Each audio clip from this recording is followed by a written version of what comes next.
الحمد لله marka maanta Safi way nabad qabtaa dalkeedii way ku noqotay caruurteedii way la joogtaa alxamdulillaah rabbil caalamiin waxa laga warwarin ba maanta taas jirta laakiin wixii hore u dhacay ee Safi inanka dhex maray ee hore u dhacay Safiyada dadka afka qabatay Safiyada dadka hortaagan oo kula hadlinina Safiyada le rabshan ma rabo Safiyada le qayla ma rabo Safiyada le in qabiilada la isku dilo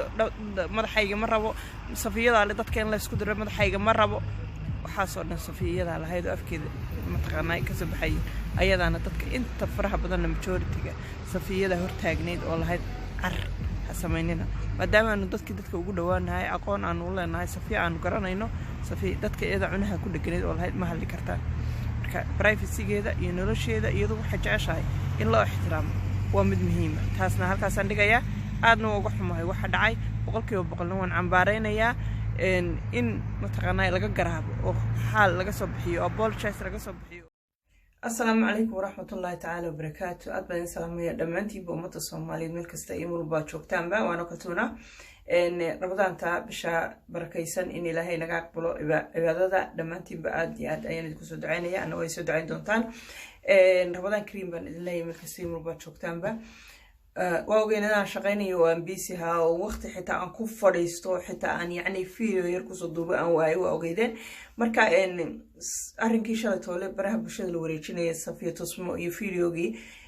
ayaan doonayay inaan fiidiyo yar halkan aan falcelin uga sameeyo walaashay qaali Safiya Tusmo dhibaatada ku dhacday aad iyo aad baan uga xumahay runtii waa dhibaato aad iyo aad u weyn runtii oo dareemi karaan haweenka Soomaaliyeed meel kasta ay marba joogaanba qof walba haween iyo maxay tahay ragba ay dareemi karaan dhibaatada qofka bini'aadanka ku dhacday inta la eeg inta ay leedahay iyo waxyeelada ay qofka bini'aadanka u geysan karto marka aad iyo aad ayaan fiidiyogaasi wuxuu ahaa fiidiyo aad iyo aad murugo u leeyahay wuxuu ahaa fiidiyo aad iyo aad runtii aan uga murugooday wuxuu ahaa fiidiyo muujinaya yacni qof bini'aadana oo xuquuqdiisii lagu tumanayo xuquuqda qof bini'aadana nin iyo gabadhba in qof bini'aadan xuquuqdiisa lagu tunto ilaa heerka la gaarsiiyo runtii ووح آدي عاد فولحن وآدي عاد ليتا صفينا وحبيت هاي داني ولاش قالي وصاحبتي قالي صفي وجه حاجة مذكرتي دبعت هذا كل عدوى مد أنا يقول عدوى بإلى هاي وأنا أندري مكرو أساء هاتي صفي إن فربضان ولا ليال أنا قفك بلادك برايفت كيس إن نحكي المتشعلي قفك بلادك وحنا وتشعلينا إن يعني له رد متشعلي because أذن كل جاي أبانا إسكال لسان وأنا صفي أقون الله لكن أنا صفي أقون بان الله every word afkayga ka soo baxay iyo wuxuu bandhado Safi runtii dawa qof ila yaabiso ila xiriirayso ila hadlayso igu waxa kugu dhacay weeyaan marka wax qaldan oo aanay raali kaan inaan sheego runtii ma jecli saawgeed ano ilaalinaya xuquuqda Safiya Tusmo ano ilaalinaya walaaltinimada ano ilaalinaya saaxiibtinimada ano ilaalinaya aaminaada walaashay qaali ay aamintay ano ilaalinaya waxyaabo far badan ilaalinaya ayaan arrinka Safiya Tusmo runtii hadalkiisa aan aad iyo aad uga gaabsaday waayo inta faraha badan laba Safiyadayada ay naga hortaagnada arrinkan oo lahayd may kaalinina joojiya waxana wadan dab baashadaysan dad bay isku dilay qabiilada la isku diraya waxaan isaamoodeen maaha jooji khalad weey in kan waxa muusaman intaas oo wordba Safiya afkeeda ayaan ka haya marka aniga haday Safiya ugu oran lahayd waxaas igu sameeyay go ahead ama ay banaanka soo fadhiisan lahayd waxaas ninkaas igu sameeyay go ahead marka hadal iyo dhamaantii intaasoo dhan ano xeerinaya xuquuqda Safiya Tusmo ano xeerinaya waxyaabo kale oo fara badan ano xeerinaya ayaan mataqaanay arrinka aan uga gaabsaday balse ha ahaatee runtii waxa dhacaya aad iyo aad baan uga xumahay waa wax aad iyo aad u foolxun nin ragay inuu ruux dumar ilaa xadka uu ku wiirsado rag yaryaraysi male nin weyn iyo nin yar ma kala laha waxa weeyaan xushmad baa lagu soo koriyay hooyo waati ku dhashay waati sagaalka bilood caloosha kugu soo siday waati naaska ku jiqsiisay waati edabta ku bartay waati wax walba ku bartay dumar oo dhan waa wada hooyo say hooyada adiga ay ku soo korisay dumar oo dhan wada hooyo wadayeen runtii anoo Safiya wax limban dumarka oo dhan aan ku dareensiinaya hada halka ay ruuxa dumar ay taagan tahay hooyadaadi macaani ku soo korisay naas ku siisay ku soo jiqsiisay edab ku bartay adduunkan bade adoo waxba ahayn intii ku keentay waxdan wax ka dhigtay midna waan ku darsanayaayo aflagaado aan cidna u geysanaynin oo aan cidna aflagaadeynaynin cidna aan hadal ku duraynin arrinkana uu khuseeyo Safiya iyo uu khuseeyo Cabdi uu khuseeyo ayaan runtii uga hadlayaa iyagan ku koobnaanaya inaan fido aan cid kale u gudbo aan qabiilo kale waxyaabo kale ka hadlo runtii ma rabo afkayguna inuu meel kala gaadho ma rabo waayo maxay tahay bini aadanka waxa la kelmad yar oo tiraadid ayaa ma taqaanay wax weyn kugu noqonayso kugu baahsamaysa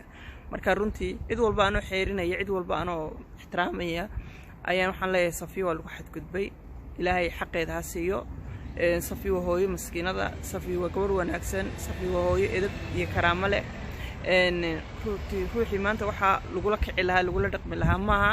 I'm really sorry about that aad baan uga xumahay laakiin hadal haama buuxiyo caawiyo bari hadaynu soo hadalnayno qaylna waxba hadaan aanan qabanaynin waxa weeyaan haday hadalku waxa weeyaan halkiisa ku joogaya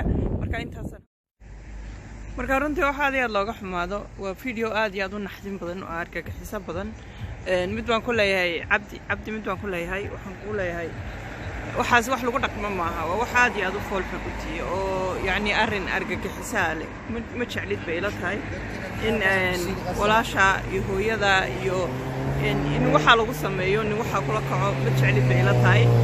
Safiina waxay la dhigan tahay yani walaasha iyo hooyada kale ay la dhigan tahay waxa aad sameynaysaa wax aad iyo aad u foolxun oo aad u qaraad runtii waan ku canaananaya because waxaan ku canaananaya waxa weeyaan de waxa indhaha dad bilaadanka tustay ayaa wax aad iyo aad u foolxun adigu waxa tir markii lagu wareysanayay arinku wuxuu ahaa prank buu ahaa baa tiri laakiin sida prank long time ago wala soo bandhigi lahaayo dadku dhan ay daawan lahayn Safiya prank bay dhigtay laakiin prank hore ma aanan arag imiko ayuu budda soo baxay imikana ma tiri prank buu yahay hadal xumo iyo aflagaado aad iyo aad u badan meesha way alxamdulillah marka maanta Safiya way nabad qabtaa dalkeedii way ku noqotay caruurteedii way la joogtaa alxamdulillah rabbil caalamiin waxa laga warwarin ba maanta taas jirta laakiin wixii hore u dhacay Safiya inanka dhex maray hore u dhacay Safiyada dadka afka qabatay Safiyada dadka hortaagan oo kula hadlinina Safiyada le rabshad ma rabo Safiyada le qayla ma rabo Safiyada le in qabiilada la isku dilo madaxayga ma rabo Safiyada le dadka in la isku diro madaxayga ma rabo waxa soo dhan Safiyada lahayd afkeeda ma taqaanay ka soo baxay ayadana dadka inta faraha badan majority-ga Safiyada hortaagneed oo lahayd car sameynina maadaama aanu dadka ugu dhawaanahay aqoon aanu u leenahay Safiya aanu garanayno Safiya dadka eeda cunaha ku dhagneed oo lahayd ma hadli kartaa marka privacy-geeda iyo nolosheeda iyadu waxa jeceshahay in loo ixtiraamo waa mid muhiim ah taasna halkaas aan dhigayaa aadna uga xumahay waxa dhacay 100% waan cambaareynayaa in mataqaanay laga garaabo oo xal laga soo bixiyo apologize laga soo bixiyo hadallada caynkan ee xanafta leh ee dadka taabanaya runtii waxay iska caadaysteen wadankii hadda tagtid iyadoo qofku isleeyahay qof caadi wax kugu sheeg ama caadi ula hadal ayuu ku aflagaadeynaya hadal xun qalalan kugu odhanaya wuxuu doon kugu odhanaya dabeetana way iska qoslayaan yani marka bini aadanka markaad xanaaqda tiraadid waxa leeyahay adaaba lagu qosay